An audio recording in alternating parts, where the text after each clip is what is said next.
আসসালামু আলাইকুম রহমতুল্লাহ, সবাইকে স্বাগতম জানাচ্ছি। আমি এখন আমাদের জাফর মিনু বেয়ারিশ বৃদ্ধাশ্রম থেকে যুক্ত হয়েছি। আজকে আমাদের বেয়ারিশ মাদের খাবার হচ্ছে চিকেন বিরিয়ানি। আপনাদের থেকে কারো থেকে টাকা চাচ্ছি না, আপনারা সম্পূর্ণ ভিডিওটি দেখতে থাকুন এবং ভিডিওটি শেয়ার করবেন এবং কে কোথা থেকে এই ভিডিও দেখতেছেন কমেন্ট করবেন।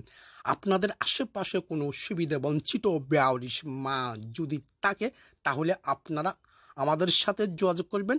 এই ভিডিওতে আমাদের একটা নম্বর ভিডিওর স্ক্রিনে দিয়ে দিব ইনশাল্লাহ।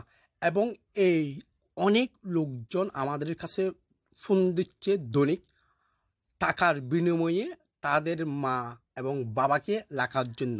আমরা প্রথম থেকে কাজ করতেছি, এখনও ভবিষ্যতে কাজ করব। কোনো ওয়ারিশওয়ালা ব্যক্তির মা বাবাকে আমাদের জাফর মিনু বেয়ারিশ বৃদ্ধাশ্রমে স্থান হবে না, না, না। কারণ আমরা কাজ করতেছি সুবিধা বঞ্চিত বেয়ারিশ যারা মা আছে, ফুটপাতে তিনবেলা খাবার খাইতে পারছে না, গরমে কষ্ট পাচ্ছে, অনেক কষ্ট তাদের মধ্যে আছে, তাদেরকে আমরা আমাদের জাফর মিনু বেয়ারিশ বৃদ্ধাশ্রমে স্থান দিচ্ছি। তাই আপনাদের কাছে অনুরোধ, এই ভিডিও আপনার